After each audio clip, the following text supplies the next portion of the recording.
Jeffrey Dahmer soaked in blood. The Unabomber blowing up. Waco, Texas, and Heaven's Gates. Aliens modified, meant for apes. Hitler faked his death and then escaped. Bigfoot and the Mothman. Son of Sam talking to dogs again. Witches, ghosts, and goblins. Mysterious noise and hauntings. Dark arts in the skull and bones. Most celebrities are probably cloned. So if you're feeling all alone, crack a beer and get stoned. I welcome you to the podcast Strange Brew. We're here to entertain you. We're here to entertain you. It's about to get strange.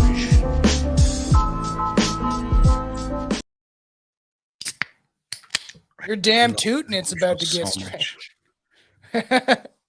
Every time I hear it, I'm like, I love that intro so much. There's a horror podcast I follow called The Boo Crew, and they have like this kind of really like radio like horror intro, and I'm always like, I always find if I'm like listening to it while I'm driving or something, I'm like saying it like along with the intro, and like that's like the same thing, only for I don't know all the words. I'm like, that's what we want. Like we had fans when we had the original host heads page on Facebook that got taken down, and we had a good couple hundred people on there, like 600-700 people that got taken down, and there was like a fan that would post the lyrics and stuff like that if people didn't know, and it was cool to have that interaction. But Facebook has declined rapidly, and now they're trying that Thread app, which don't get that, everybody. It's a scam, and it's not worth it. I'm not getting it. I've heard really bad things about it. And I'm trying to be active on Twitter a little more often now. So you go to Real Strange Brew, at Real Strange Brew on Twitter, and I'll try to be a little more active. I probably should create one for my political side because I probably could grow that. I can only imagine, I'd say, because Twitter is like the political water cooler. So yeah, and I would just repost things I've already said or like quotes I've done on Facebook or whatever, right? Because I do have a very strong political opinion if people on the show haven't noticed. But like I'm always like with the intro, I'm always like, is there one day where I'm going to have to replace like Hitler faked his death and then escaped? Like, I feel like even saying the word Hitler nowadays is like, don't say it, don't say his name. And it's kind of stupid, but like instantly you're like, oh, these guys think that Hitler didn't die and he faked his death. And yes, I do believe that. And well, eventually maybe we're going to recover that idea when we finally do our huge deep dive into Hollow Earth, which who knows, it should be me, you, Anton, maybe, or me, you, and Billy, or all four of us, or whatever. We'll figure out when we're going to do it, but it might not be till next year, the time, all the stuff we have in the works between both of our shows. So everyone get excited for that. But that's definitely when if we're going to talk about Hollow Earth for like 3.5 hours, probably, I feel like a big chunk of it is going to be about the Big H, traveling to Antarctica with the boring machines and kind of rehashing that out. If you end up having to like edit or like censor that intro, it's basically just gonna be like beep, beep, beep. Like the whole thing will just have to be censored. Well, I was thinking of rewriting it, like aliens modified here, whatever. I'm gonna have to like, well, I can't even think of my own lyrics. I'm gonna have to modify it and like take out that line and insert another line. But I think it's stupid because I don't think we should. But it's in an intro, and like I don't think the whole intro is about conspiracies, true crime, and paranormal shit. Like the entire thing. So that is a conspiracy. But I feel like nowadays it's like, I don't know. It's everyone's so like gotta be sensitive and. Isn't it weird though, right? How you have like all these subgenres of things, like even within say like horror or conspiracies, murders, or true crime, all that kind of shit, right? Yeah. And then it's like, so those things exist and they're huge business. Like, I mean, I think everybody knows what Netflix is, and Netflix capitalize on all that stuff. Like they capitalize on it all the time. I see Discovery Plus have a shit ton of like pretty decent ghost shows, paranormal stuff. like, and there's like some true crime thrown in there and like conspiracy-esque things.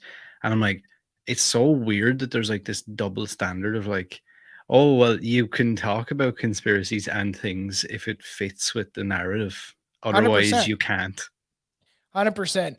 And like, I booed Netflix because of their stance on the freedom.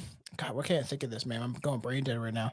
Um, what's that That called? new Sound of fucking Freedom. Sound of yeah. Freedom.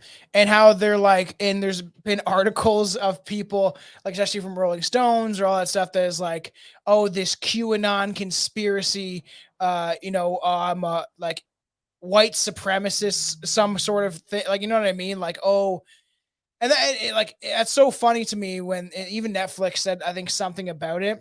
But meanwhile, they put out the movie Cuties, which is like sexualizing little girls, and then it's funny because Rolling Stones did like it's a QAnon conspiracy movie that has all these right wingers going loving it or something, doing well in the box office, and then it's like, but then they showed an article. There's a great Instagram called Garbage Human. You should follow it. And then it was like you switch left, you flick left or whatever, and then it's like oh, Cuties is an up and coming da da da, and like praising the movie that is like a pedophilic movie. Did you see you know who Dana White is? Yeah, President of the UFC. yeah, Did you see what he posted? I think it was like yesterday, the day before. He done like a whole thing on all his socials about that movie, Sound of Freedom or whatever. And because I know he's close-ish with Mel Gibson, and like he has yeah. him at all the UFCs a lot. And he was like promoting the movie or whatever, and he was like, everybody should go and see it. He was like, I'm offering free tickets to all employees in the UFC and all subsidiaries and all their family members or anybody they want to take, friends, anything like that, and all other executives of big companies should do the same. And like there was like shit tons of people going like, oh, I don't know why he's doing this, and no company's gonna follow this shit. It's kind of strange. I've heard that like everything's being taken over, but like that's a podcast for another day. Because eventually I do want to start a political podcast, and if the fans are want it, we'll do it sooner than later. But I feel like within the next year or 2 years, we'll probably create something, even if we start small with just doing half an hour to hour episodes talking about a specific thing that is happening in that week or that month or whatever, or we'll make it a once a month thing, as we said, and have like we talk for like 2 hours, but it's like a once a month podcast, and we just talk about all the things that have happened in the last month. Because me and Aaron, when we see each other, most times we're doing this podcast, so we feel like I feel like I always need a vent, and Yeah, like yeah. because we see eye to eye on almost everything. So yeah, it's a weird world we live in and it's funny when you have all the media outlets saying do not go see this movie or trashing it in some sort of way. It seems like they're trying to protect all the pedophiles that are on the Jeffrey Epstein flight log, which is probably a lot of them, or the people that just go like Jared Fogle, go to Japan, and because the age of consent is 13 and stuff like that. And I'm quite sure that probably I'll do a big number, 70 to 80% of Hollywood has done some sort of insidious act, has been in a room where, because this is, I believe, how they get them, right? Well, I They was put looking at them in precarious positions, right? And they're like smile, Brad Pitt, and he's like he's eating out the box of like a fucking 11-year-old. Sorry, that's a gross image, but like that's how I think what they do is they get people in precarious positions, get like proof of it, and then be like, if you ever go against us, we're gonna release this shit. and like that's not a new concept. Like there's a Vice documentary, I think it's called Britain's Toughest Debt Collector or something like that. Yeah. It was quite popular there over the years. Like it Now was Vice probably has gone broke. 17 or 18 million views at the time. Yeah. But that dude tells a story something similar to when he first got into the business of like debt collecting. Like they would go and beat the shit out of people and like do all crazy shit. Yeah. And he was saying the first time he was ever, when he was young, he was like with these two like older guys, and they were like, you know, you want to come on a job with us? And it was like for some big amount of money, and they basically kicked in this dude's front door and then proceeded to have sex with him and took pictures of it. Yeah.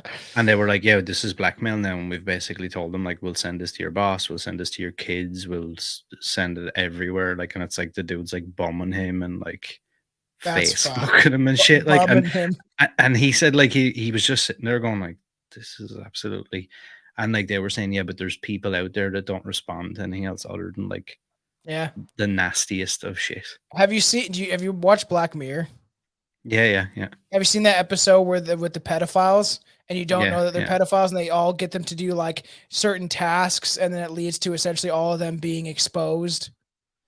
Pretty Yeah. interesting. I don't know. I feel like, the more there's people waking up to this stuff and the fact that the majority of people should realize if the mass media or the governments and stuff like that are telling you something, you should probably believe the opposite. But then these people that are controlling our world are so good at psychologically psychologically manipulating you that they could probably do reverse psychology or any of this shit. But let's get to the topic of the day. I just want to say I had this. This is something different. It's a fucking root beer drink. Oh, It's not for me. you don't like root beer? You don't like root beer? Weird. No. Yeah, So that's not big over here at all. really Yeah, weird. It's a big ting over here. I know. It's a craft seltzer, but it's like very light. I'd almost say be more root beer flavor if that's what I'm gonna drink. But it's like 5%. It's like 100 calories, so it's super light or whatever. But it like tastes like root beer, but like very watered down version of root beer. And I get it for people that really enjoy that. I'm not a big pop fan, right? I don't like pop. Like I think it's poisonous and shit like that. Pop. Pop. What do you got? You call it soda?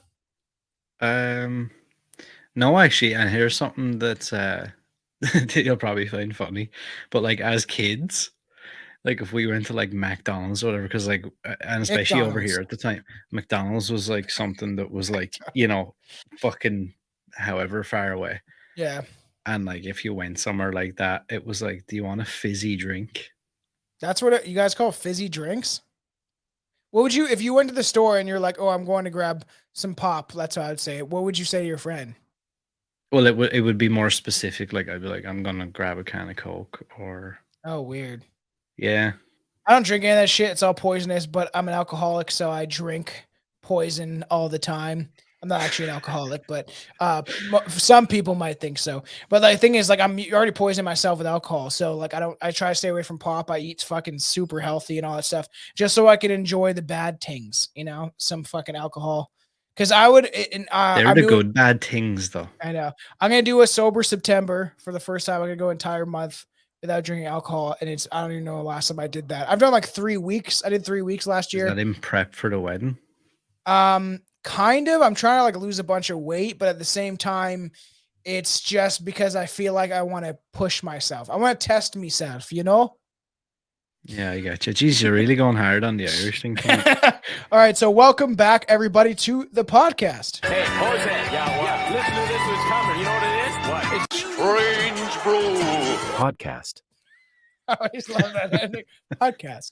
So this is a pretty interesting case. I was watching some videos on it today, and I wrote this out a couple weeks ago. Thought it was something that's interesting. I got some of the information from Ranker. So before Michael and Suzan Bear (quotations) Carson became the San Francisco witch killers, they were just two unstable divorcees partying up in the 70s with the psychedelic drug culture. Have you ever heard of this case? No, actually. Me neither. I'd never heard of this case. But when you type, like, obviously, I know if you type in something specifically on Google, it's going to come up. But I was actually surprised that I had never heard of it in a way, because it is a bit wild. It is. It's a crazy story, and I've never heard of this. And I like doing, we do a lot of true crime that maybe is more. It's already in the public consciousness, like the more famous true crime cases. Like I like covering them because we do it in our way, a little more offensive. We like to make a little more jokes. We're not so serious, so it gives people a lighthearted kind of episode. But not always. It gets pretty dark. The more recent it gets, me and Billy have talked about it, the more it's hard to joke about and to make it lighthearted. When I don't know if it's even true, any true crime should be lighthearted, but it's about making light of very dark situations. But it's like when we did the Alan Watts murder, we always bring that one up because it was like you can't really joke about it because it's so fucked up. Yeah, like but I kind of like that take to a degree, because And again, I consume a lot of true crime stuff and a lot of podcasts, but there is times where I kind of get burnt out because I'm like, whew, it all sounds like the same shit. A lot of it is just somebody's voice. There's usually either one host or two co-hosts, and then they just do it very dry and it's back and forth. And that's why we're fucking different. I'm different. I'm different. You get that thing on YouTube, like where it's like top 10 mysterious disappearances. Oh, I hate number that guy. 5. That guy. You know the guy I'm talking about. You know the guy I'm that talking guy needs about. to be fired out of a cannon into the fucking sun. And he gets like probably it's ridiculous. thousands of views. This case about the Slender Man. What happened to the kids? I swear to God, So dude, that funny. shit gives me like an earache. I'm like, how this? And like all the comments now, I've noticed for like the last year is everybody going like, what is wrong with your voice? Why do you keep like over accentuating everything? It's fucking bad. So they were messing around with psychedelic drugs in the 70s. No wonder I wanted to do this case. And as soon as I read that, I was like, oh yeah. That a bunch of dandruff in his hair. I don't know, or it might be. Yeah, I think it is. He's or it's probably just a big photo. scumbag. He looks like a reject Charles Manson. Yeah. That's the vibe I got straight away. She looks witchy though. That's the kind of funny part about this. Scary looking. She looks. She's fucking like something out of Shining. It's like that fucking bitch that gets out of the fucking bathroom. Oh yeah, I thought you were gonna talk about what's her name that now looks like Shelley Duvall or whatever. Shelley Duvall looks fuck now. She's in a fucking movie or something that came out called The Forest Hills. I don't know if it's already out or it's coming out this year, and it has Edward Furlong in it. Can I make a confession? Edward Furlong was my favorite actor for a couple of years when I was younger. Same. So much so right that I wanted to like basically. I envisioned my life. I was going to just look like him from T2. That's funny. The reason why I really liked Edward Furlong was like Terminator and other movies, but specifically because of The Crow #3. And most people don't even know what that film is or have never even seen it, but I watched it when I was a kid and I just liked his portrayal of that character. Like and just loved it. And I remember seeing that when I was like 12 and I was like, I'm emo and shit and just love that. I'm going to ask you something now. I was having a conversation a couple of days ago with somebody and this came up, and I don't know if you'll have the same feeling now sometimes, but do you remember when you were a kid and it was like, no matter what you saw, so for example, I don't know, like I remember going to see Batman at the movie theater and I came out and I was like, okay, my whole life I'm gonna have to like kill my parents and I'm gonna have to build a Batcave and like be Batman and like becoming obsessed and being like, I just want to be a superhero and that's it. And then like and then like next week I go see like Mission Impossible 2 and I want to be Ethan Hawke and that's just it. I don't care.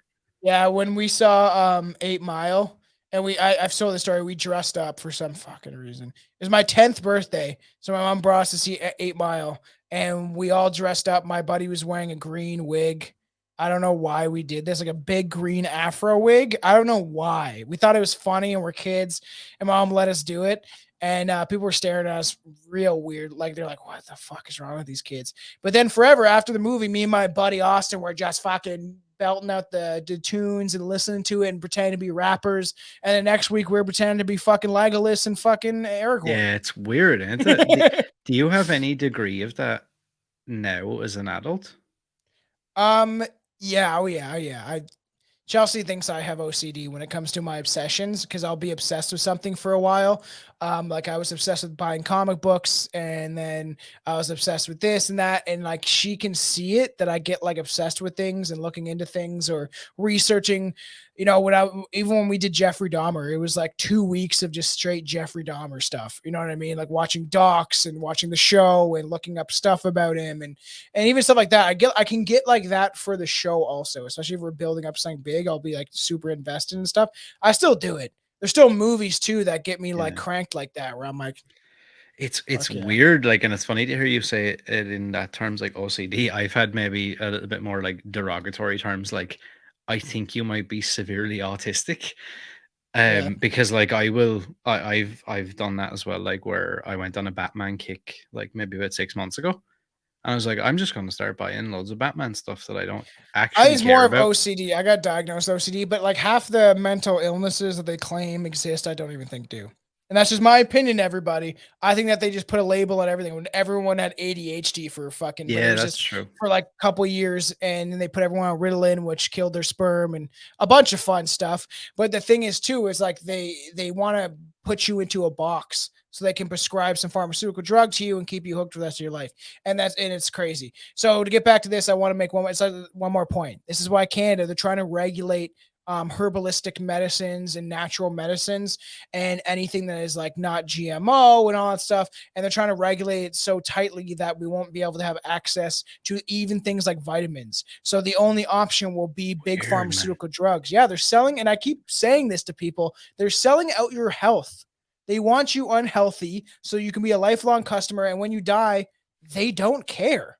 That's You're just adding to them, like culling the population. You know what I mean? my stepdad. That was one thing I always remember him saying was a cured patient is a lost customer. And he always 100%. used to say that he hasn't been to the doctor in like 16 years. And he was like, no, this dude's a bit fucking a bit on the edge. Like he'll if he has issues with his teeth, he'll just pull them out with pliers and drink whiskey and be like, it's That's fine. crazy. Yeah, I must get it, and we'll show it on a fucking rant episode or a live episode sometime. I I actually feel have like we need that soon.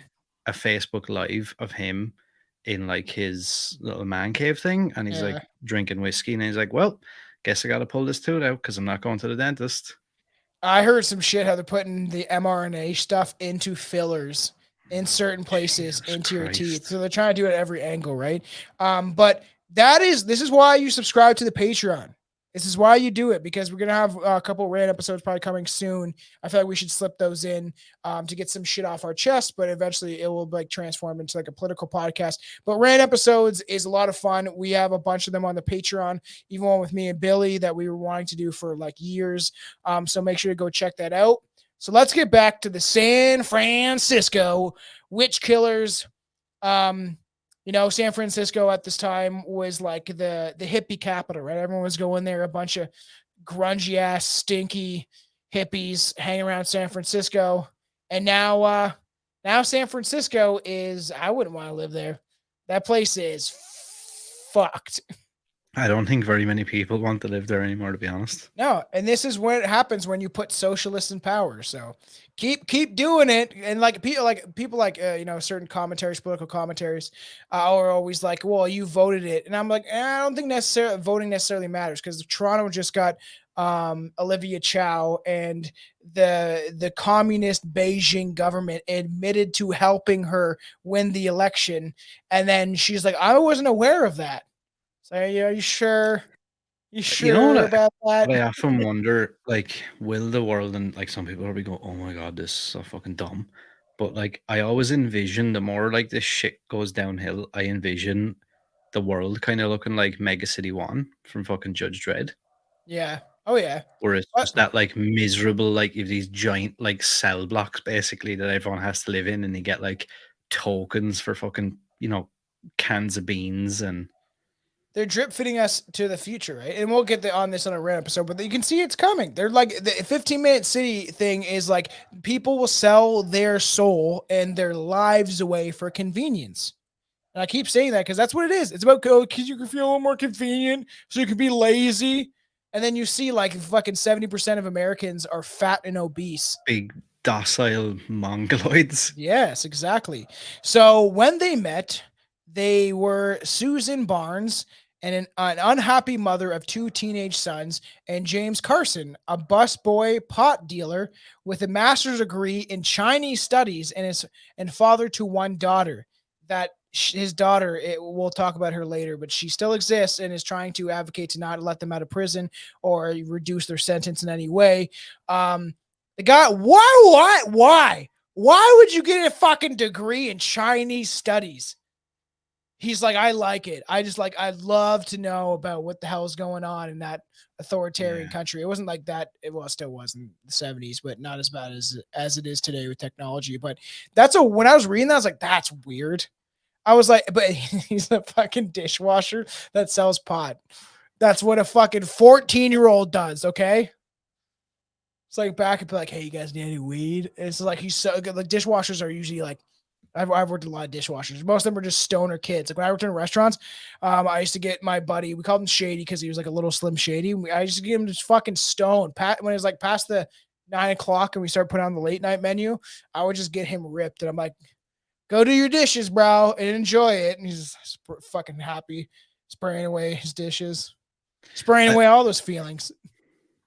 Yeah, I used to think about that. I was like, you know what? I could probably do that if I could just have my headphones and listen to stuff. But then I'm like, after a while, though. For one of the first jobs I started out was a dishwasher, and the cooks used to get me high. So it's just like and then you finally become the cook, and then you also get high, and then it leads to cocaine, and it's Now, are you talking about when you say that? Are you talking about COOK or CUCK? Coke? No, as in cook. Oh, like the cook. You became the cook. Is that what you're saying? cook. Oh, okay. Sorry. COOK. I just wasn't sure. I wasn't being cuckolded by the fucking cooks in the in the restaurant and shit. But I'm sure there's people that have been due to who knows how many drugs and unwavering commitment to their ideology and probably some voices in their heads. The San Francisco killers decided to get rid of the witches of the world. The young killer couples resemblance to the rest of the Haight-Ashbury neighborhood allow them to easily vanish into the flower child crowd. Didn't as well. I don't know if this is something that gets mentioned afterwards, but I want to say I saw like towards the start of researching the story that wasn't she like apparently her family had said she was like prone to like mental illness or she suffered with some sort of like they always thought for years that she was like not all there. Well, even the daughter, as far as she can remember, when she was the daughter of the father of James Carson, she said that when she remembers like meeting Suzan, that she like her eyes. It's like they talk about like Charles Manson eyes, but Charles Manson was just having fun, man. He was just on tons of drugs, but like those vacant dark eyes, she had those same type of eyes, and I feel like you can see it in the images that were showing, especially this one. That other one, she looked horrifying. Oh, I know, like fucking hell. She looks like something off of like The Witch or some sort of like creepy dark. I don't know, there's darkness behind those eyes. Even if you see this one, she looks gaunt, man. They look gone. Like there's nothing left, man. Like it's you know what though? like yeah, but eyes. There's a couple of I think images online of her, and I can kind of see maybe not there. Obviously, she looks fucking grim. But like I think there's a picture of them when they were like not as fucked up, and it's like her with both of them are wearing glasses and holding a kid.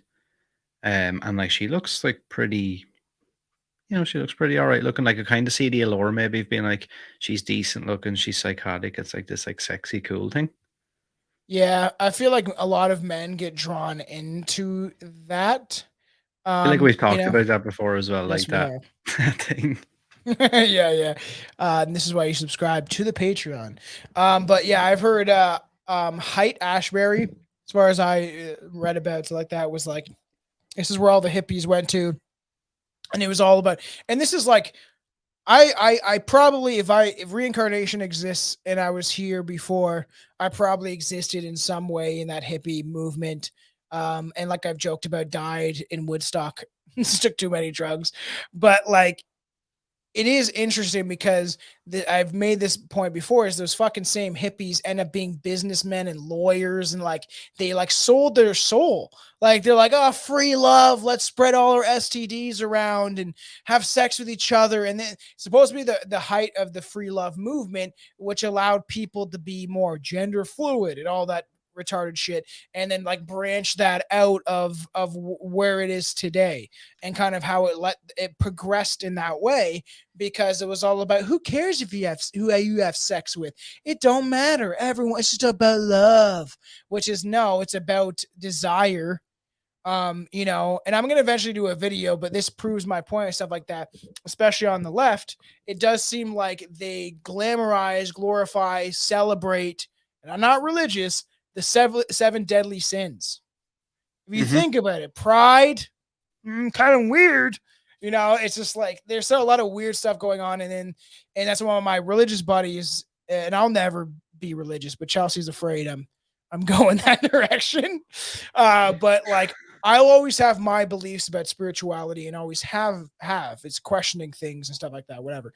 But like, it makes sense of why my religious friends are like, yeah, this is. I feel like if you become religious in any way, it'll end up like David Koresh. What's the yeah, like that kind of what's that fucking A24 movie? They're out in like Sweden or somewhere. I can't remember. Oh my god, how can I not remember? You do know this movie I'm talking about? It's like super popular. I actually really like this movie as well, and I've watched it a lot. The couple, they go to like fucking Sweden or Finland or somewhere to this Midsommar. Yes. Yes. All right, that's going to be a fun conversation. We should, if we can fit it in, slide it in this year, we should do it, because that movie is just like Hereditary, is one that kind of fucked me up. Yeah, like, same. Yeah, but I want to be the cult leader. Yeah. That is actually pretty cool, actually, to be honest. Yeah. There's I guess. Yeah. Yeah, they look normal. We're showing an image of them before they. You know, she looks like she has nice big titties, and she looks like all right-ish looking, I guess. And then this is what happens when you do drugs. You lose the titties. They're gone there. She looks like some sort of like, and like who, like when they're doing psychedelics, but that's not what that psychedelics don't do that. I think it's like snorting coke, because coke was just getting very popular in the 70s, and this was like the tail end of the hippie movement, where people are still trying to grasp onto that. The whole idea and the hippie ideology and all that stuff of like free love and do what you want and fuck the government, and they became when I look at the two of them, just from pictures alone, some of the mannerisms, it reminds me of like Otis and Baby from fucking I could see that. It kind of does remind me of them to an extent, because they didn't show it, but in the folklore of Rob Zombie's, they're definitely doing acid and like mushrooms and stuff like that. I feel like more acid. Like I could see Otis like doing a couple acid tabs and then killing those cheerleaders. You know what I mean? Like it was like that. 100%. You know, so the twisted saga of these killers saw them change names and jobs, but their allegiance to each other never waned as they traveled throughout the United States and Europe, spreading their macabre bastardization of Islam. That's fucking strange. I forgot about that. Rife with contradictions, the quest to destroy witches ironically sent them down some pretty witchcrafty paths, like getting married at Stonehenge or claiming that thunderclaps told them to kill somebody. They're talking about those booty cheeks. Some chick like thunderclapped her booty cheeks, and they're like, "Oh, those booties tell me to kill." I just don't understand the whole thing with like, was it her that told him like his name was going to be changed to Michael? Because something to do with like the Archangel Michael or something like that, and that whole bear thing and Carson. I like the bear thing is weird. Yeah, I was like, what is like? This is all just fucking mental. It is doing too much acid. I want to try acid once in my life before I have kids. I don't know if I'll be able to, but I want to try it once in my life because I love psychedelics. And I'll try any psychedelic once. Do you think that's what this case boils down to a degree, where she obviously had some sort of severe underlying mental illness and then taking shit tons of drugs? Yes. And then, the power of the pussy, right? The power of the pussy. And then, so and then he gets like addicted to her, because you can, like we've talked about before, you can get addicted to people. Like you can get addicted to love, the feeling of love, but infatuation, because love is something very different nowadays. Right? It's instant gratification. It's all about infatuation. And they're saying it's about love, but it's not. It's about sexual depravity and degeneracy, in my opinion. And so people hook on to that because it's like, And that's what probably happened here is she already had a mental illness. Like if someone had severe schizophrenia, I wouldn't suggest they do mushrooms. Mushrooms, Yeah. maybe, because I don't know how it could shift the brain chemistry and to actually maybe help a person. I wonder if they've ever done studies on this. Acid is a little different. It lasts a lot longer. It's synthesized. It's not like it's synthetic, right? So it's made from components of things like psilocybin, stuff like that, but it's not, it's it's the guy that eventually on Bicycle Day, I want to release an episode about the guy that invented acid and then rode his bike and he was tripping balls for like and didn't realize how hard he was tripping. He took like the most acid anyone has probably taken. But I'm trying to think of the story quickly. But so then if you already have mental illness and you're adding these psychedelic drugs that influence your mind, mostly could be in a positive way. But if you already have some sort of you're sick in the head, if you gave like someone like Richard Ramirez acid, which he definitely did take, Yeah. he was doing tons of drugs. I think it would amplify his ideas of himself, like this narcissistic, like I'm better than everybody. I need to kill for the devil because it gives me purpose or something like that. You know what I mean? Yeah, I could 100% see that being a thing. I even seen to a degree with a close family member who's pretty severe schizophrenic, just like the effects of not taking proper medication regularly, and then like even things like drinking alcohol Oh yeah, I could was probably, like, yeah, dude, it was like fucking that movie Split. that's crazy. I could Yeah, see that. it was like that different. Like it was like Jekyll and Hyde. I was like, what the fuck? I think I've told you this before. I grew up with a friend that was schizophrenic. He was older than me. I met him at one of those places you go when you're a bad boy. When you're like when you're just you're acting out. So you go to some sort of the group thing to like, oh, these kids are also fucked up. So let's all get together and talk about how fucked up we are.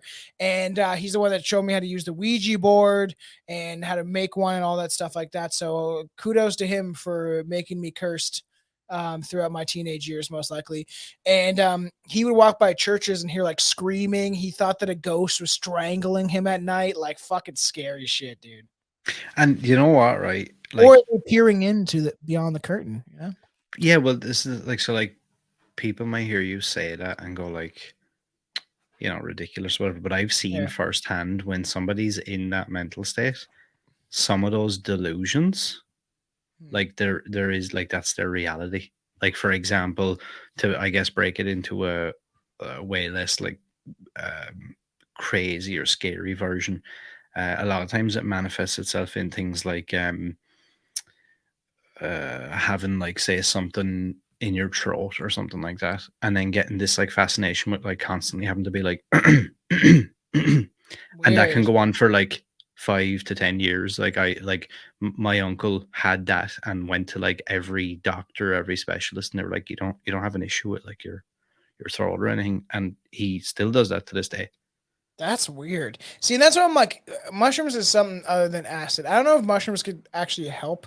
Like, I think it would help people with Tourette's and stuff like that. Like, I think there's if you used it correctly in a therapeutic setting. Acid is kind of different, and I've never done it. I really want to, but like, I've heard that it's like you're more in control and stuff like that, but it lasts a lot longer, and if it can switch very quickly too to this very dark aspect. It's like if you don't let mushrooms take hold of you and you resist, you're gonna have a bad trip. But no bad trip is due to the studies that they've done has never affected somebody beyond that session That or whatever. experience or whatever. Yeah, Yeah. yeah. So it makes me like think like Billy and stuff like that. It's like you didn't let go. There was something that you couldn't face. That's what I've told him. I was like, you just can't face your demons.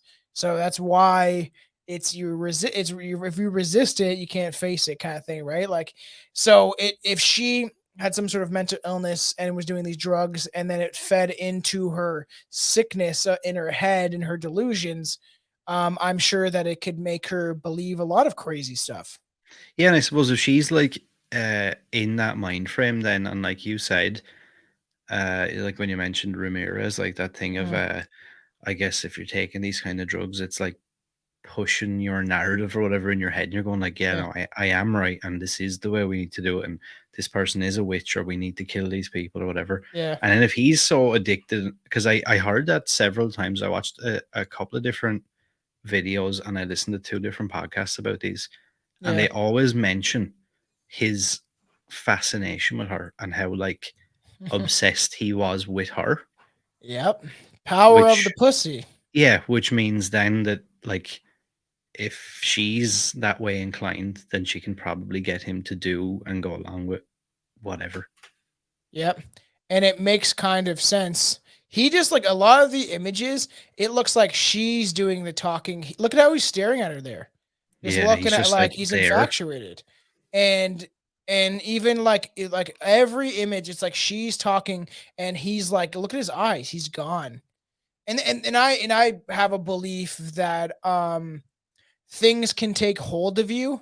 I do think it is possible that, especially on these states of the state of mind that they are, and them using psychedelics, I think that some sort of entities, quite possibly, could have possessed them in some sort of way, and use them to, because I think these creatures, these reptilians or whatever they are. I say like dark entities now, but these things that exist at beyond our eyesight, which can be provable to the people that like I've seen shit that I cannot explain and never will be able to explain it. And I felt presences, dark energies, right? And these things that latch onto things, they would create chaos to exhume the energy within that state of chaos. And imagine if there's like hundreds of them, thousands of them, and if they are using our world to take energy from us, and that's somehow some sort of their food source, then they would create chaos out of like things like serial killers and what the government does, and third world countries being bombed or whatever it is. Because if you look at our world, it's filled with a lot of chaos, but the everyday person just wants to live their life and be happy and have kids and be content with their own happiness, which is very hard nowadays. But then you have a lot of these people that control and run our world that are like literally like they're psychotic psychos. They're like sociopaths. They have no feelings for anyone else but themselves. So I'm like, that proves to me that there's evil in the world. Do you think I don't want to say he was a victim, because obviously, he's a grown man at the end of the day and he done what he done. But like there is a part of me that can't help but look at this and kind of I suppose as a man as well, and nearly feel sorry for him and be like, I can kind of see how you managed to do this like fucking downward spiral here and think that it was the right thing. Do you think that somebody like that could, sit over the years, been sitting in jail, like, and at any time maybe come out of that and be like, fuck, how did I let this fucking shit happen? I don't know. I think it let it take over his mind, because according to his daughter, when she saw him years later, when she was 23, after like she learned about when she was 8, I think, of what happened. I think we'll get into it, but she said that he was like ranting and raving and still like kind of, but who knows, because it's taken from her. He could have been maybe trying to apologize in his weird own way, but he just was ranting on and on for like 3 hours, I heard, or whatever. So I feel like after time you condition yourself to believe these things that you have programmed in your head. And she seems evil, and like I said, what if something influenced her, took hold of this situation? And it makes me think of other things that happen in this world, but like, I don't know, it seems this whole case is fucking weird, and I'm surprised I didn't hear about it, considering there's like, it's all about psychedelic drugs and they convert to Islam, which we're about to get into, which is such a weird thing. It's such a weird thing. Like there is in history, there has been actually Irish people, Italians, and certain people that did convert to Islam when it was becoming a bigger religion. And because Islam was actually created years after, I hold this whole, it's weird because people might get mad at me, but the Islam was created like every other religion, just from other religions. There's a book I've read about the reptilians and stuff like that. Not a David Icke book. I can't remember the author's name. I'm like almost done it. I've kind of been in and out reading it for like a year or something like that. Cause I read like 3 things at once. And he talks about, Same Yeah. as me.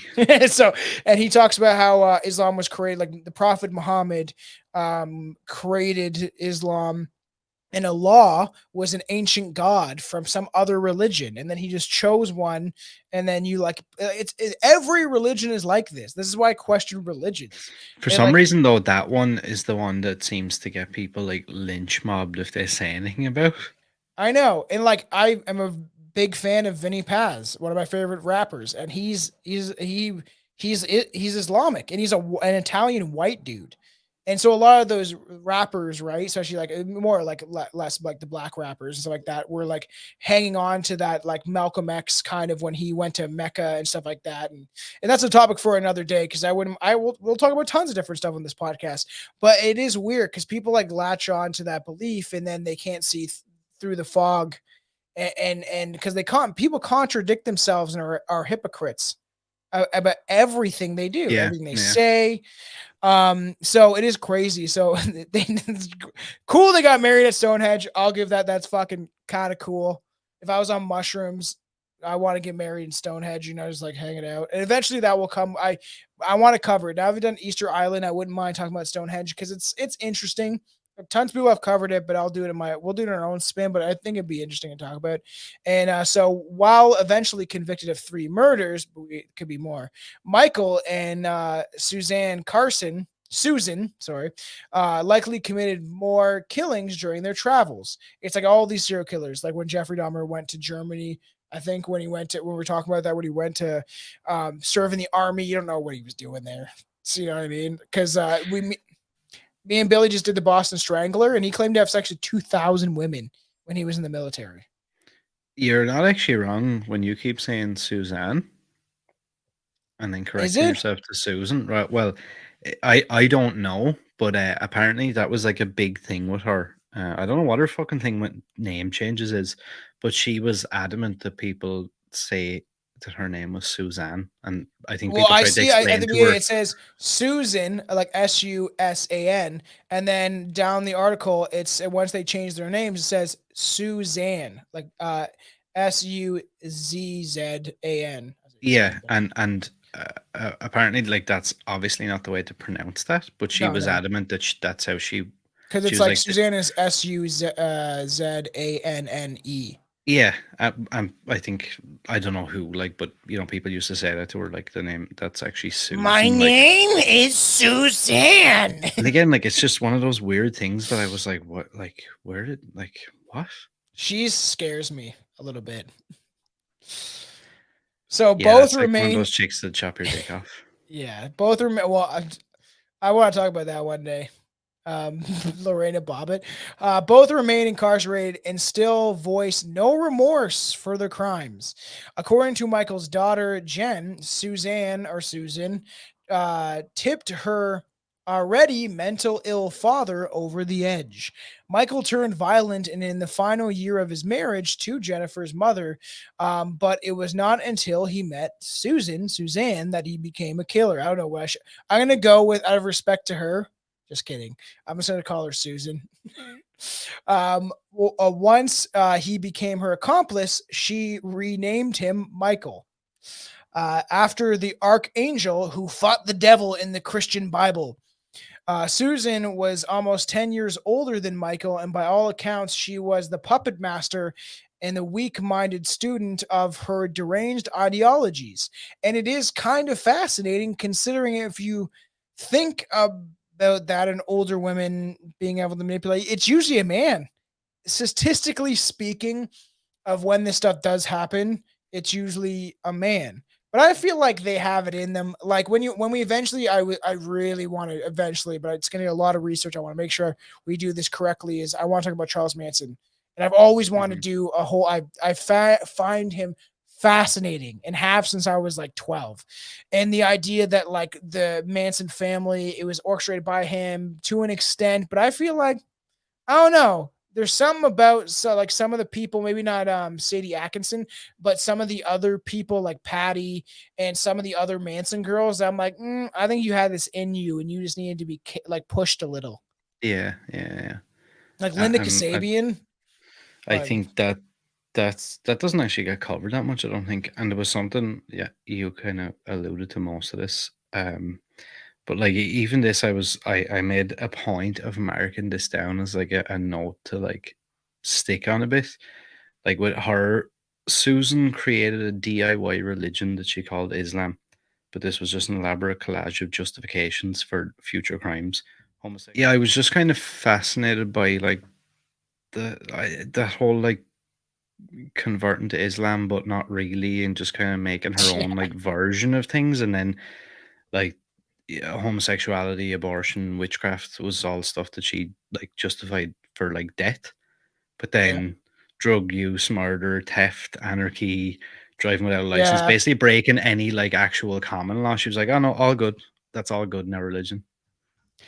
Yeah, it's kind of weird because if we kind of break down Susan's rhetoric to a single pitch, it would be, let's take a bunch of psychedelics, change our last names to Bear, and convert to Islam and start hunting witches. And then Michael's like, I'm down, baby. Whatever you need from me, baby, I got you. I got you, baby, okay? That just shows you where he's at, though. Oh, 100%. It's fucking crazy. And we've seen this all throughout our history of people, even in power, using rhetoric and stuff to justify their actions. You see with the government, like the people that run my country, I gotta stop bringing this tyrant up, but like how it's like, oh, climate change, just to keep you in fear, so they can use some sort of narrative, any sort of narrative, and we'll see it change. People could listen to this in 10 years and it'll be something new to justify their actions of authoritarianism or something like that. So the same way that she is justifying, like, well, I'm murdering people because God told me to, something like that, or like that. I need to hunt down these. It's weird because, like, I don't know. I feel like there was like something behind those eyes. Like maybe she's a dark entity that, and I don't know. I feel like it's possible. We're gonna That go. to me looks like a unused scene from The Devil's Rejects. Oh yeah, I know. Look at him giving his, like, it's a she's smiling and they're like got chains all over them. They don't care. And they're not remorseful. Like look at, they're in court laughing. Like they're in court laughing. I wonder though, Right. is that thing like it reminds me so much of Richard Ramirez in the sense of Oh like yeah. it's like you just said a few minutes ago. Do you just completely get like engulfed by like this persona in your head and kind of like, is it like kind of like a rock star thing and being like, yeah, man, Yeah, this well, is and like then you're like, badass. I'm famous now. But I don't know. I just let's throw it out there. Some like far fetched conspiracy mindset is like, if you were something outside of our reality, right? And they claim that things like the reptilians or whatever can live like hundreds and even thousands of years. And that's why they don't really care, or like some sort of AI entity, because there's a lot of conspiracies coming out about that and how we live in it. The AI took over a long time ago, which is pretty interesting. And I'd like to do it on a rant episode eventually. But like, if you were something that's outside of our reality, and then you're like, I want to manipulate. I want to have some fun. So I'm going to reincarnate, or I'm going to go into this body and then use it to do horrendous acts, and then they could just leave the body while they're in jail or whatever. Just a theory, okay? Everybody's this fucking theory, and they sit there and they still believe in their own nonsense, and because the whatever that creature has casted images and their thoughts into their mind and made them believe what they believe. And it is interesting because I feel like there's layers to this that we'll never understand. Like this case, many other cases of serial killers and people being influenced by some sort of dark energy. Yeah, and there's just going to be like, well, at least for like the common person, there's probably never going to be any real answer. No, no, most people would probably think I'm crazy for even saying stuff like that. But hey, I've seen stuff in this life that I will never be able to explain ever until I'm at least dead and I maybe have a greater understanding of it. Because no, I'm not an atheist like half of these leftist, Marxist, communist pieces of shit that just believe, oh, we're just gonna die and that's it. And there's no reason and there's no reason for anything. So I'm just gonna be a degenerate because I think I'm just gonna die and that's it. Because that's what our society is selling now. It's like a lot of times they're trying to like debase people that are religious and stuff like that. And that's just my hot take, but it's pretty much if a lot of the people on the left, if you are an atheist, you believe that there's no moral or ethic reasoning for anything. So you just do what you want, and then you live the life that you want. You have as many sexual partners, do as many drugs, do whatever you want for the rest of your life, because at the end of it, you're not going to pay for your sins. Quotations, you know. It's a little weird. That's why I do like it. I understand religious people more than I understand that side of things, because I do think there's a consequences for all of the actions that we do here. I don't think we're going to be judged by God in some way, but I think that we're judged by our higher selves or our guides or our spiritual beings above this reality. And then they decide, okay, do you need to come back for another lesson? Or can you ascend to a higher level of being and be in a reality that's not like Earth? Because I think this is all about learning lessons. Yeah, it's when I start to go down that rabbit hole, sometimes it like drives me fucking insane. Oh, me too. I'm to most people, I'd be considered insane, but to me, I'm just one step ahead of you, or 5 steps or 10 steps ahead of your convoluted ideologies that you think that you're smart when you're clearly seems like your intelligence is a little lacking. So in 1978, the couple began traveling around Europe. Wonder how they had the money for this. I guess for Which stealing and yeah, killing that people. yeah, that's another wild thing that I kind Oh, of you don't weird. really see in these stories where like it's like, oh, they took their ventures and went off to Europe. But how? It's like, and I guess it was cheaper back then. It was before 9/11, so there wasn't as strict of security and stuff like that. But it's just like you're traveling around Europe, but they're hippies, right? So they take up whatever money they've stole, who knows, right? And then you just get a plane ticket there, and then you keep stealing or killing because they claim that supposedly when they're over there, they're probably doing some shady shit. You know, they could do things like, oh, this is my, she prostitutes herself out in some sort of way, and then they kill somebody and then take their money. You know what I mean? Yeah, yeah. Like stuff like that, I feel like would be fairly easy in the 70s to just like be like, and you get them in people in a dark alley or their apartment or some sort of like a hostel, which has to be something when we talk about in your show, because both those movies are fucked. And then you get them in position, you kill them, take their money. It was people had cash on them all the time, right? So it's a different kind of age. And along with the way they preached their ethos of their religion and their crusades against witchcraft, and it failed to catch on.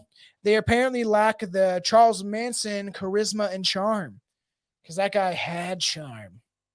It might also have been due to the contradictions that they had constantly of their ideological beliefs that they had, that was plagued that plagued every aspect of their belief system, because much like many other people in this world, they constantly contradicted themselves.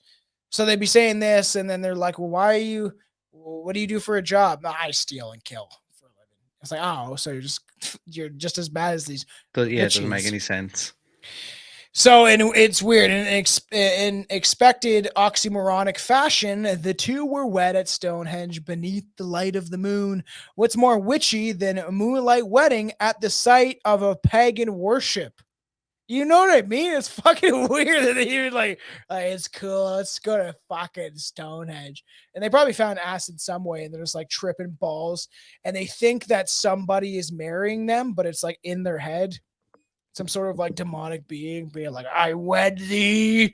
Yeah, like how did that even come about? Or was it just the two of them standing there out of their mind on drugs?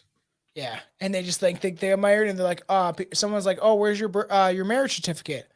And it's like, it's in here. Point at their heads. The first victim of the witch killers was their Height Ashbury roommate, Karen Barnes. It's a weird way to spell Karen, but that's how I'm going to say it.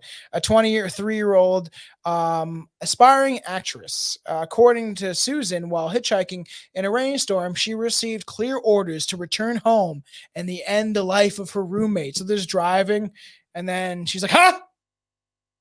And then Michael's like, what? He's like, She's like, nothing. We gotta go home. And he's like, why are we going home? And he's like, the old Her reason, yeah, her reasoning for this for me is just fucking wild. there was a psychic vampire. Just the whole thing about like, so apparently like throughout her whole life she had been like, yeah, I'm psychic, I'm like, I have these psychic powers, and then she discovers that this chick is a psychic witch vampire or something like Yeah, that, psychic vampire witch who and I blocked think her when, abilities. Her yeah, psychic- so she when she was questioned on like, well, how did you figure that out, and she was like, oh, well, I started to like realize it when I realized she was blocking my own psychic powers. I'm like, what is fucking wrong with you? Like, This bitch is psychotic. And the thing is too, like I want to do an episode about psychic vampires.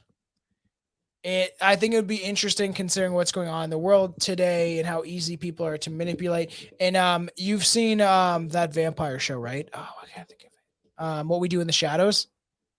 yeah, of course. The psychic vampire dude, and he just like drains all the people, like, and he's just like, if you haven't seen it, go look. What We Do in the Shadows is a great movie, but also the show is great. I haven't got through all of it. I was like on a hook for a while and then forgot about it, and making Chelsea watch it because I really like it. She was not impressed that much, but it's so funny. Like the bald dude, and he just like drones on.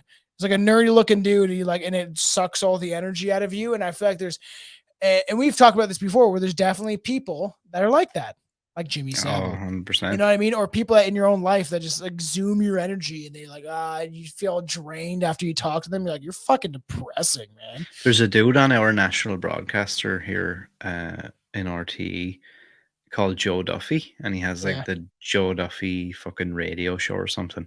And I sort of got right for years. I've been saying to people, how in the fuck can you listen to that man? He basically, and like that thing I was talking about last week, the Savage Eye, that like Yeah. Irish skit thing where they Yeah, make yeah. fun of all stuff like that. He actually does a skit. It's actually really funny. He does a skit where he's playing Joe Duffy like on the radio, and it shows him in like a, you know, like a broadcasting room or whatever, and like people call in, they're like, oh, how are you, Joe? You know, my life is not going very well, I lost my job, can't afford to pay rent. He's like, oh, tell me more, how miserable does that make you? And like as the scene goes on and there's different callers, like he goes from, he's sitting there going, oh, tell me all about it, the next thing he has like fishnets on, and he has like pegs or clamps on his nipples. That's funny. And like as they're complaining, and the more miserable the public is, the more he's like twisting his nipples and shit, like jerking off. And then like it goes full circle. Eventually he's in a dark room and he looks like fucking Nosferatu, and he has like big long fingernails. He's like, tell me about your misery and all this stuff. And it's, Psychic but it is vampire. literally, I swear to God, right? This dude, I am of the mind that he was put on the radio 7 days a week to literally suck the life out of people. I could see that happening, and I think that people don't understand how probably deep that actually goes. Energies are around us all the time. Do a high dose of mushrooms, and you'll find that out very quickly. And this funny thing is, the actual reason is much more mundane and petty when it comes to why they killed their roommate.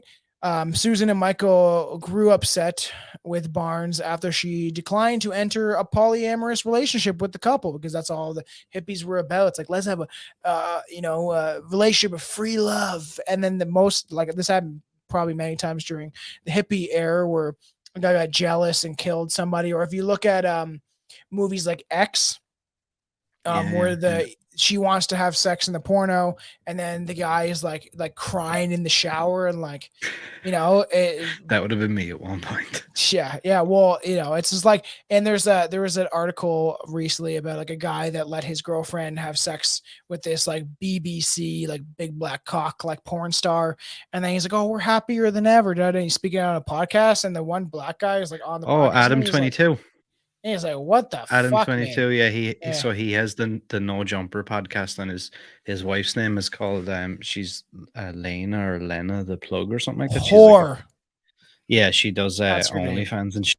Yeah. And like he made justify, he was like, yeah, it's a good business move and blah blah. And the guy that she done the video with is a guy by the name of Jason Love or Jay Love or something. Yeah. And like he gets dudes on his podcast with him, this Adam guy, and they're like, wait a second. You mean to tell me that your chick picked the cock she was going to have, and she picked one of the biggest cocks in porn? And you like, wait, what? And he's like, yeah. And he's like, did you kiss her after that? And he was like, well, a couple of hours after, whatever, I kissed her on the mouth and stuff. And he was like, what is wrong with you? This is what I'm talking about when it comes to society and all the ladies out there. You don't have to sell yourself to, and that's what's being sold to a lot of young women is like, oh, you can just sell your images of your butthole online. And the majority of people, there's only a very small portion of people that actually make tons of money. Tim Pool was to talk about this on OnlyFans. Like it's very small compared to like all the people that actually do it, and you make like no money in the end. And then think about it. Me and Billy were just talking about it. He's like, if I would do it, if there is there a male version, and we're like laughing about that. And I was like, I'm like, no one wants to see your shit. But the thing is, he's like, I would do it if I could. And I'm like, would you though? And I was like, he's like, whatever. It's, it's just people on the internet. I was like, it's there forever, dude. That was something I was literally just going to ask. Do you think if given the opportunity that you would do it? Like I was looking at an Irish chick recently, and she's been getting a lot of backlash about a lot of people are commenting on her TikTok and stuff, and they're like, "Oh, fucking another scumbag, basically selling her body and all." And she was like doing all these videos, being like, "Well, I don't give a fuck. I'm living this amazing life, and I don't actually meet up with dudes. I just sell my fucking underwear, and I just sell my dirty socks and all this stuff." And then she started to, I think, to like one up everybody again. She started posting like her monthly income or whatever, and she's only started like, I think she only started maybe 6 or 8 months ago, but she's making like between 20 and 25,000 euros a month. Yeah, money And to I'm sell like, your soul. and I'm like, I'm looking at that. Like my instant thing would be, well, I'd fucking nearly chop my dick off for 25 grand a month. But then at the same time, if I really sat down and went like, would you actually spread your asshole and all, and then like everybody in your family, all your friends, and where you ever work again, like everybody can see that shit? My buddy was joking about how he was out there on like one of the buddies, I'm not gonna mention any names, but is coming to the bachelor party that I work with, and one of his friends, one of the guys he knows, whatever, his cousin is on OnlyFans, and they were like joking, like, check out this hot chick. And then he's like, oh, what the fuck, man? That's my cousin. Like, so like the idea, okay, money, is it worth it? Like I joked about doing webcam shit or whatever with Chelsea. We're kidding around, but like you have to wear like a mask or some shit like that. And so people don't know your identity. I'd have to like fucking draw my tattoos to make them not look like mine. You would, and stuff like that. So like, whatever. Like if you want to, but to me, like you're prostituting yourself. Especially the OnlyFans thing is like definitely it's like prostitution. And if you want to be known as a fucking harlot like for your entire life, and you think that like past an age it's gonna end, it's like people that are strippers, hookers, and even people on OnlyFans, eventually that train ends, and because they think they're making so much money and all this stuff, eventually they'll spend it all because they're people that want an instant gratification. That's what our society is based on now. So I probably, as much as like fucking lots of money, if I thought about it if I did a mushroom trip, because that's where I do my best thinking, and thought about it, I'd be like, no, I'm not doing that. Yeah, I don't like, as much as, I would have joked, and I think everyone's had those conversations in the last couple of years with how popular OnlyFans has gotten. And like someone might say that to me, I'd be like, yeah, if someone gave me 10 grand a month, even I'd do that shit. I wouldn't care. I'd fucking send dick pics to my own fucking parents probably. But then when you really think about it, all jokes aside, it's like, would you really? But there is a part of me that, like, if I could have been John Holmes back in the day, just X out the cocaine and AIDS thing that he probably had, or he did have, I probably would have done that, especially in my younger years. But as I get older, I'm like, but to be a porn star, you like think you're a man, got a huge cock or whatever, but it could again, a little preview into some of the things you can get up Patreon. So she wanted him to enter the relationship, and then in March, and she said no, and I feel like that was very probably happening all the time within the 60s. And in March of 1981, Suzan commanded Michael to hit Barnes over the head with a frying pan as a young girl was preparing herself a snack. The frying pan did not complete the job. Well, no shit, it takes a lot to kill somebody. Aaron would know. Suzan commanded Michael to stab her, which he did 13 times, and later would claim self-defense. Again, like there's another insight to this story. Susan commanded Michael to hit Barnes over the head with a frying pan. This didn't complete the job. Susan commanded Michael to stab her. Exactly. Susan is the mastermind. Susan stands back and goes, "Ah, cool." I can't tell if this girl is like kind of pretty. Sorry, it's the victim. I feel bad. Or like she kind of looks like, you know, those images of like the Palladians, like the aliens that are like, you know what I mean? She kind of looks like that, where it's almost like her like lips are like everything's kind of like symmetrical in a weird way. If you put her hair up, she probably look like in fucking Mars Attacks when that main chick that does that weird sway. Yeah. It is kind of, yeah, she has an interesting face, but sad for her because their family's still alive. It's crazy that they did this over like Susan is mentally ill. So the second person they were convicted of killing was their old coworker, Clark Stevens, from the time working on a marijuana farm in Humboldt County. During their time as fellow ranch hands working for Stevens, the couple became displeased with his heavy drinking and loud voice. Seeing his behavior as disrespect towards God, the Bears thereby deduced Stevens must be a witch. He must be a witch because he's an alcoholic and he's being very disorderly. In May of Wait a second, do they not drink alcohol and all as well after taking like shit tons of drugs? I would think so, but it's just like they're not belligerent, so we have to kill him. You know, we're good alcoholics, we're good druggies. So weird. And then they in May of 1982 they shot Stevens using an old pistol filled with expired bullets. I did not know bullets could go expired. Neither did I. I've never heard that in my entire life. I've heard of clean out your gun and all that stuff and make sure. It took 2 bullets in the head to kill Stevens, which probably he got the shot in his head, shock to his body, and he's fucking flailing all about, and then they have to shoot him again, which is crazy. It sounds like a horror movie. I'm surprised this hasn't been turned into a movie, to be honest. In an attempt to prevent the body from being sniffed out, they covered it in chick manure and burned it. I'm sure chicken manure, weird, and burying the remains in the woods. So they put a bunch of shit on him and then lit it on fire. The body was eventually found, and because they burned him near his ID, Stevens was very quickly identified, and their camouflage efforts went up in flames. Wow.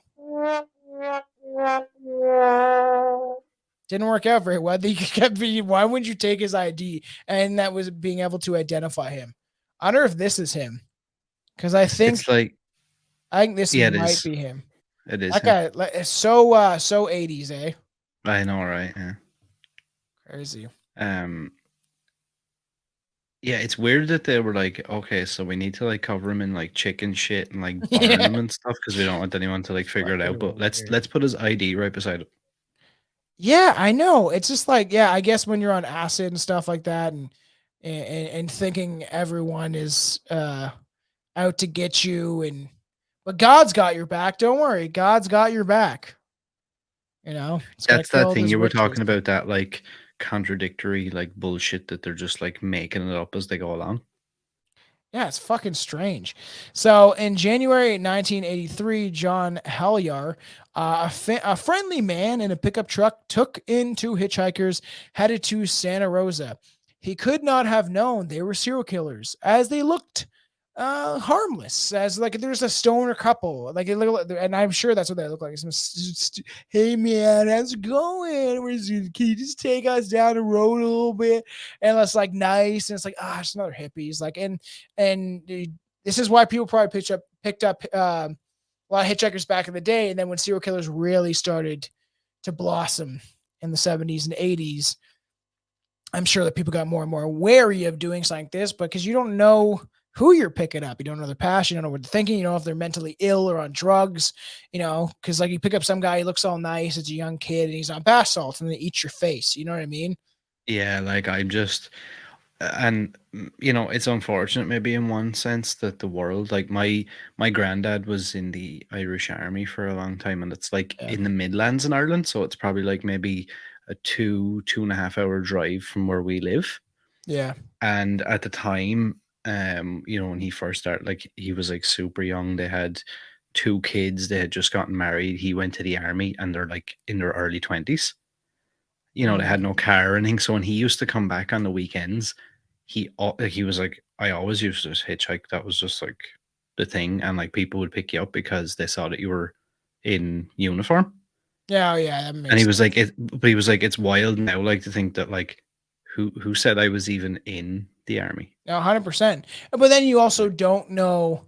It's like that meme where it's just like when they don't know you're a serial killer, and then the guy's like driving, and he was like, "Are you a serial killer? I'm also." I can't remember whose joke that is. Like, I'm also a serial killer, and they're like high five. They go like kill each other, but they realize they're both serial killers. And it's like you Yeah, don't know who the fuck that, is picking you up or who. yeah, that's the other side of it. Like it's We dive into like Eileen Warner's, right? You're like, I can beat up this chick, and then she like stabs you or beats you with a crowbar. I don't know. I don't know if it's just the way the world has gone now or whatever, but I could never see myself picking up hitchhikers or. No, everyone go back before we started filming stuff. Look up the hitchhiking horror episode that me and Billy did. This is when we used to drink a lot, and it is quite entertaining because we talked about horror stories to do with like hitchhiking, and there's a lot, So throw back to that one. So eventually, they're like, they're going down the road, and at some point in the 300 miles they rode together, Suzan received the divine message that this guy was, you guessed it, a witch. I found another one, Michael. And Michael tried to shoot Hellier, but he fought back for the control of the gun as he struggled and moved to the side of the road. Multiple witnesses saw Michael eventually get hold of the gun and shoot Hellier dead.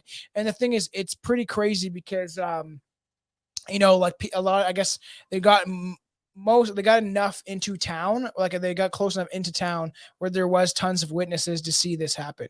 Because it says many witnesses. Wait a second though, right? So this was their final murder, right? Yeah. That we know of.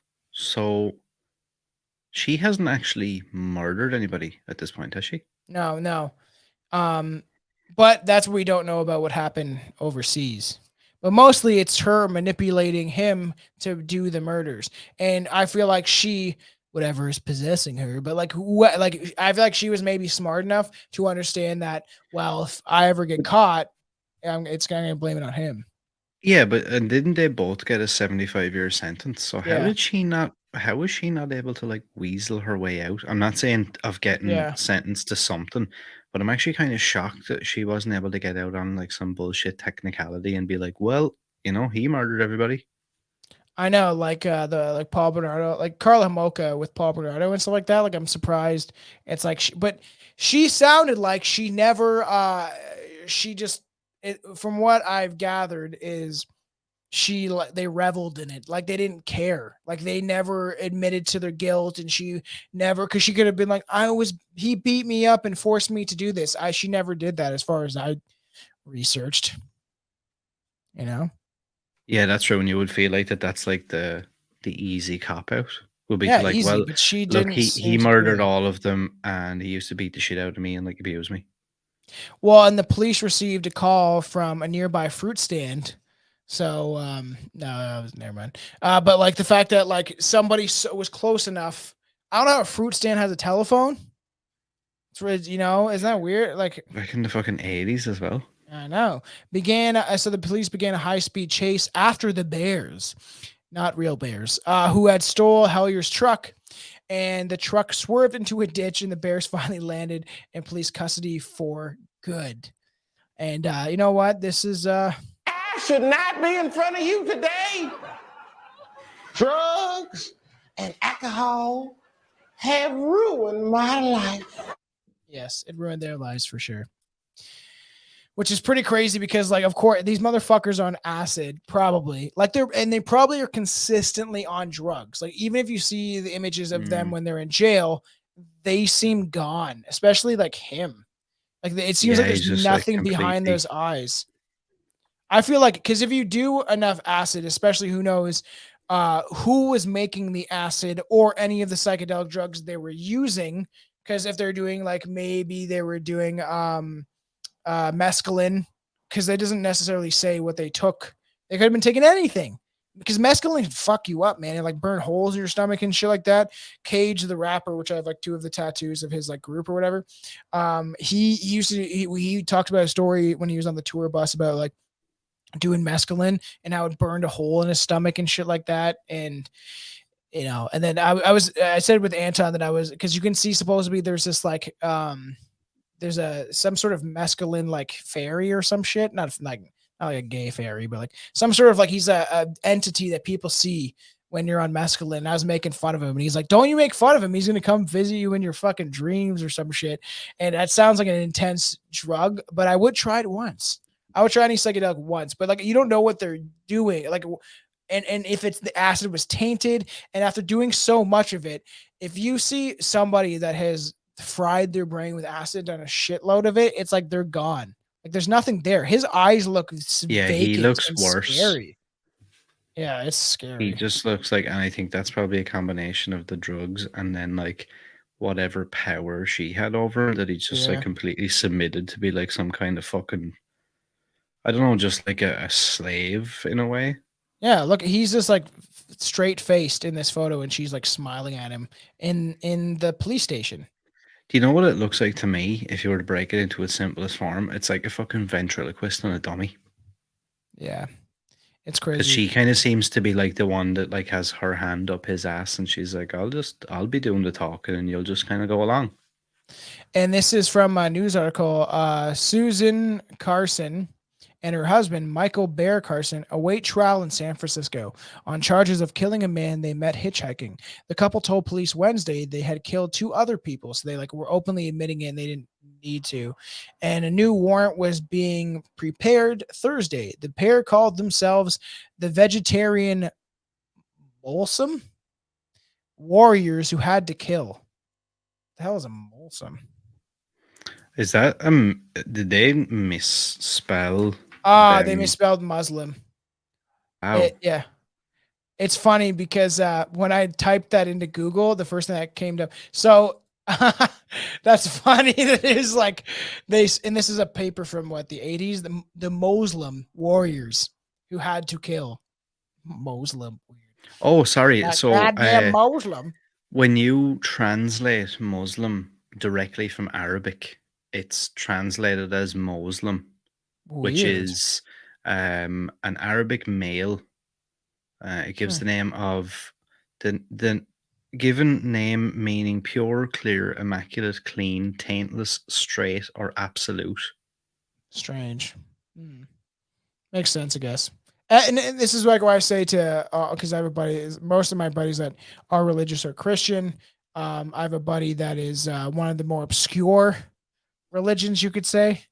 And I never want to bring it up because people could figure it out pretty easily. And I'm like, you should talk about it on the show. And he's like, no, I don't want to. And then it kind of, when we did a rant episode with one of these homies and stuff like that recently, it's on the Patreon.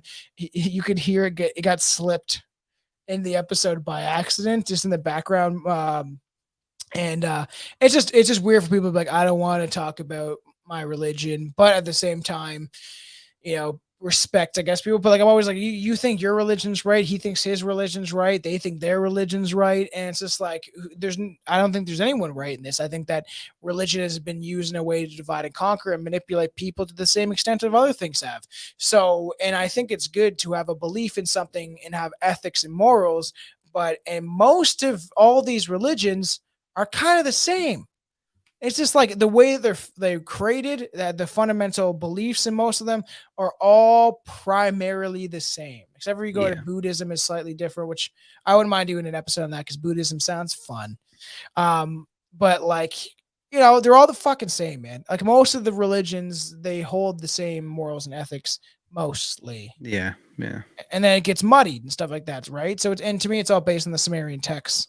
So you go far enough back, that's where you take. Whoa, Whoa, I thought you were getting fucking blown up there or something. that was weird. I'm the street police. It's supposed to be like 40 where we are, 40 or 50, and when people speed, I'm not happy. I saw a fucking dog get murdered, so that's probably why. We got in our street now. We got a fucking speed ramp literally right outside our drive. Do you ever watch anyone try to fucking floor it over? Funny story. 2 weeks ago, two girls that I know are a few years younger than me. They were at a party, like the next set of houses over, Yeah, and they were leaving said party at 6:30 a.m. And I can only assume both were inebriated and decided to get in the car to yeah. drive home. They drove up past my house. They hit the speed ramp. They Yep. flew up in the air like the Dukes of Hazzard. That's They fucked. hit a woman's pillar on her drive. They hit her car, which was parked in her driveway. Her car went back and hit her house. Then they went through the wall of her garden and into the next house's garden and nearly hit their house. Whoa! And And you then got know out. these chicks? It's literally right across the street, like probably 10 feet. Are they arrested? And no, so this is the funny part. So they couldn't breathalyze her because she was suffering a panic attack.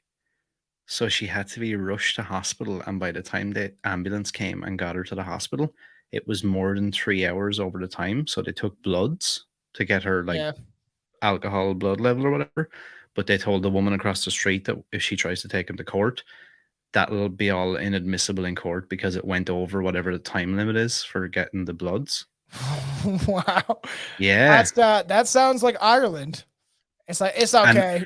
And it's funny because the girl's parents came here like that morning because like the police Yeah. were outside. We had like fire engines. There was like 2 or 3 ambulances. It was like this big deal. Yeah. And this chick got brought to Waterford, which is like a city over. It's about Yeah. 45 minutes away. And when her parents went to collect her, I think both parents went in and they were bringing her out of accident and emergency. And her mother decided to turn around and one punch KO her in the middle of A&E. Wow. Yeah, for bringing all that drama to the house. It sounds like she punched her own daughter. Yeah. One punch KO. It literally she knocked her out. That sounds like something that happened in Ireland. I'm not gonna lie.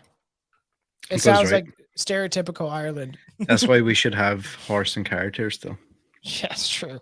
Fuck it, that's crazy. That's why I don't drink and drive, people. Okay, you got to remind Billy. Smoke and fly. Yeah. One of those fucking. I think I actually had that Bob Marley T-shirt at one point. It's fucking so stupid.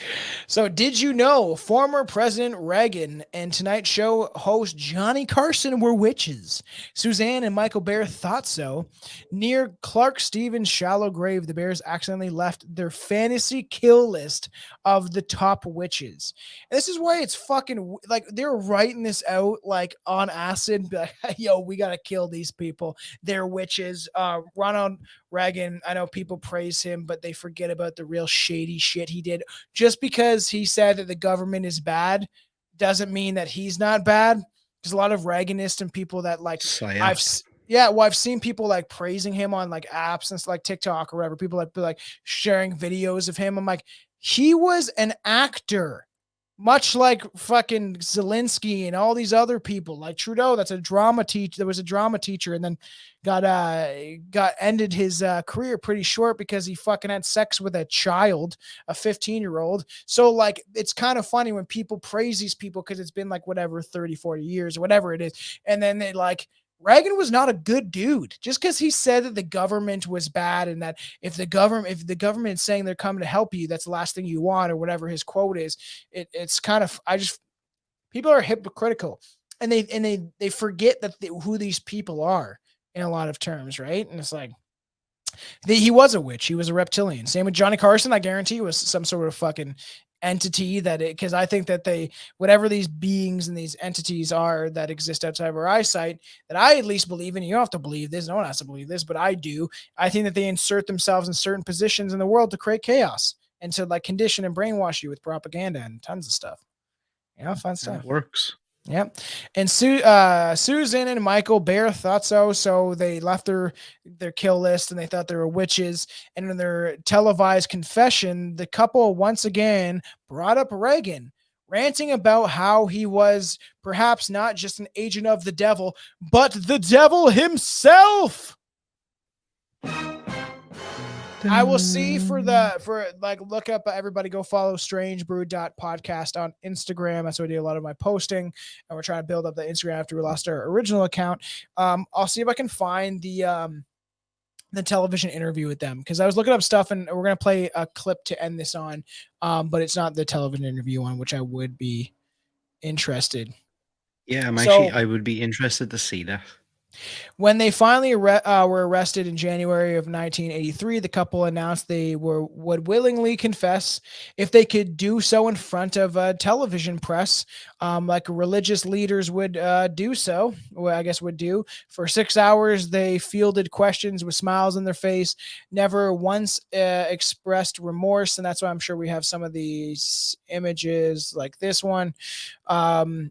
They're so crazy. They stated that the motive behind each murder, which is and even confessed to the murder of farm owner Clark Stevens, a crime the police might have never linked to them. So this is what people, when they this is like verify, a lot of serial killers do this, where they're like, "Oh, I'm caught. I'm going to tell you everything now." In other cases of serial killer couples, one normally turns on the other. But these two stood by each other, offering support for each other as they recounted these crimes to the camera. So maybe love isn't dead. That's what I was just going to say. That's love, man. It's love, man. Like, they love each other. So pretty crazy. And despite 6 hours of footage in which both Michael and Suzan described and discussed their crimes at length, they both pled not guilty when the case went to trial. How can you even do that though? Like that shouldn't even be like physically possible. It's wild, because they're like, it's crazy. That's fucking crazy. It's like the acid got to their head too much. Even though they recanted their statements, they still existed physical testimony and evidence from each murder scene.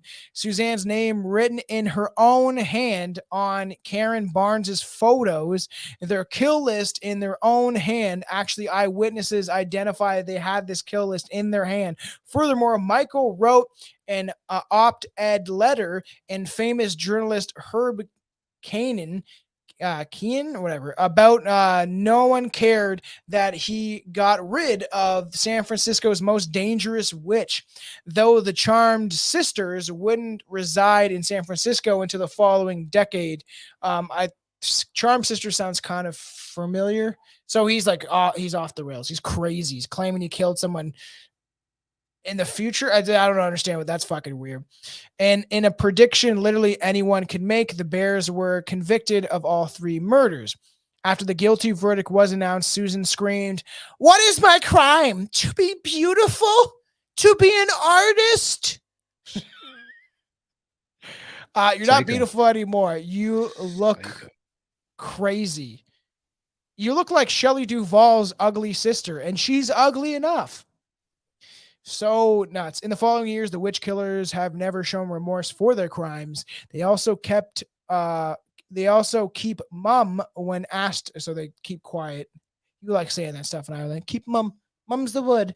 When asked about their other murders committed during the time on the run, they most likely did do. So when the Bears wrote their names on the wall next to Karen Barnes's body, they should have been caught. When they killed their coworker, everyone knew that they could have done this. They should have been caught. Like it is very weird that they kept getting lucky. Maybe it was their own witchcraft and their own beliefs. When in November of 1982, Michael was taken into police custody because of an old acquaintance spotted him hitchhiking. He should have finally been caught, but a police error allowed him to walk free before he was even questioned. And it's crazy how often that this did happen. Like in a lot of true crime serial killer cases. So he had, at that point when he got picked up, Yeah. he had the gun that he used Yeah. to kill that second guy. And he was put in the back of the patrol car. He gave them a fake name, right? Yeah. He had somebody else's ID, and he took the gun out of his pocket and stuffed it between the seat and the door of the police car. Yeah. He spent 10 hours in police custody and still got away. That is crazy. Wild. It's crazy how they got away with this. And this is why, if you look at this picture, right? She looks like she's doing all the talking, and he looks like he's in outer space. Like everyone that's listening on the audio side, look up like the San Francisco witch killers. Look at some of the images. He looks gone. He looks like he's in another universe in his head. You know what I mean? Like, and to me, I'm like, did she have some sort of dark energy influence her or take hold of her in some sort of possession, and then she manipulated him? Or is she just this evil kind of genius to an extent? I wouldn't say total genius, but this evil psychotic woman, and then she used acid the same way they claim Charles Manson did to like manipulate him and to influence him in a way. It's fucking crazy. So to end this on, essentially, they were almost paroled in 2015 due to the prison being overcrowded. No wonder, because the government makes a lot of money off the backs of prisoners. So let's just play this clip to kind of end it on, and we'll give our final thoughts, and we'll bring this to a close. Live from the Script Studios, this is San Diego's news source, 10 News. It would just be the worst thing in the world. A murder victim's stepmother is sharing her feelings about the possibility that two killers might be given early parole. The Carlsbad woman doesn't want Michael or Suzan Carson to ever be released from prison. 10 News reporter Steve Fiorina is joining us. And Steve, even the killer's own daughter wants him to stay locked up. She still fears her father more than 30 years after the murders of 3 people, at least here in California. 1 hit over the head with a frying pan, 2 were shot, and they used a knife on all 3 of them. The couple, labeled the San Francisco Witch Killers, Michael Bear Carson and his second wife, Suzan, smiling as the camera rolled. They're wicked. They're just wicked. One victim was Clark Stevens, a young man who moved to Humboldt County to grow marijuana in the early 80s. He ran into the Carsons that were traveling through, and they were killing witches. And she said that Clark was a witch, and they therefore killed him. It was a brutal murder. He was shot in the head, and then they poured kerosene on him and burned him up, and then covered him with manure. Years ago, she and her husband Ross, who has died, did an emotional interview about their loss with our sister station in Phoenix. No, in fact... You're okay. No, I can't talk. Another victim in a very different way is Jen Carson, the killer's daughter. My mother and I were in hiding for 3 years during his murder spree. The Carsons confessed to one killing at a news conference, saying they had a list of targeted celebrities and political figures, including Johnny Carson and then-President Ronald Reagan. They were later convicted of 3 murders and sentenced to 75 years to life in prison. Daughter Jen received letters from her inmate father, but calls him evil and is on a mission to keep him behind bars. This is a dangerous man who has killed several people, and he has no remorse. They should never be allowed to be out. I mean, they were barbaric the way they killed the 3 young people they killed that we know of, and there are probably more, they thought. And Jen Carson plans to be at the hearing when it does take place at the end of the month. She also has begun an online campaign to make sure that he is not released. Steve Fiorina. It's kind of, I just looked up to see if I could find any of the interview with them in court, at least on YouTube, and I can't find it. Yeah, I I don't know, noticed like, that earlier. it's kind of weird. And good for the daughter for I watched a video of her. It was interesting because like they had the person that interviewed her was actually the daughter of the happy face killer, which I want to eventually get into. That's something like there's a battle rapper I used to like that was called HFK from Toronto. And that's what made that's what I looked into the happy face killer when I was a teenager, listening to him do battle raps and stuff like that. And it would be an interesting case, but they had her, or like the happy face killer's daughter, interview the daughter of Michael.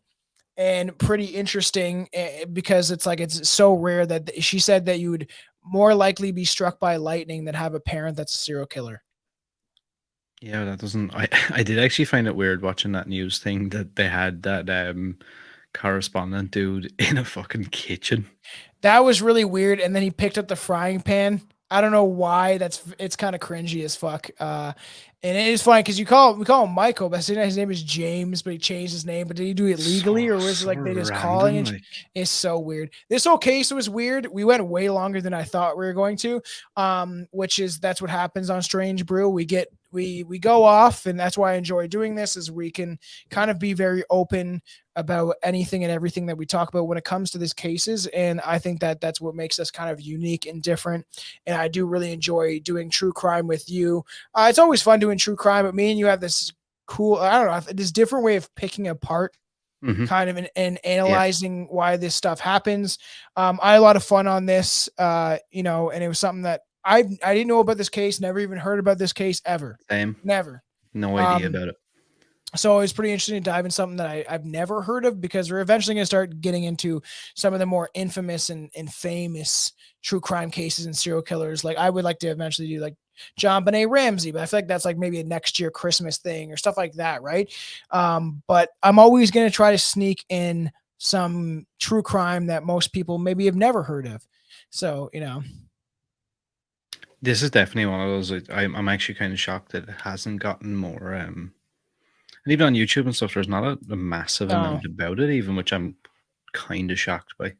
I'm shocked that there hasn't been more covered. The fact that this definitely could easily be a movie, like easily. Yeah, or Netflix haven't even done some sort of a limited series or something. Yeah, because it is something that's interesting and strange in general, and like the whole like them doing psychedelics and stuff like that. Like, I don't know. I found this pretty interesting. We were throwing around maybe doing like a cryptid or like, some folklore. And I was like, let's dive back into some true crime, especially considering it's something that most people wouldn't know about. So, everybody that listens, obviously give us 5-star rate and reviews. I would appreciate that greatly. That's a free way of supporting the podcast. I'm going to upload. I'm gonna have both of the merch sites, our TeePublic and our Spring merch sites. Then people can kind of choose what they would like. Because the prices vary, the shipping varies. So that's a good way to support us, is get the new design. It looks dope on a t-shirt or a sweater. I got myself some. I know people have ordered some. So make sure to cop some merch. And then obviously, what else there is when it's connected to this podcast is we have a lot of stuff coming on Class Horrorcast too.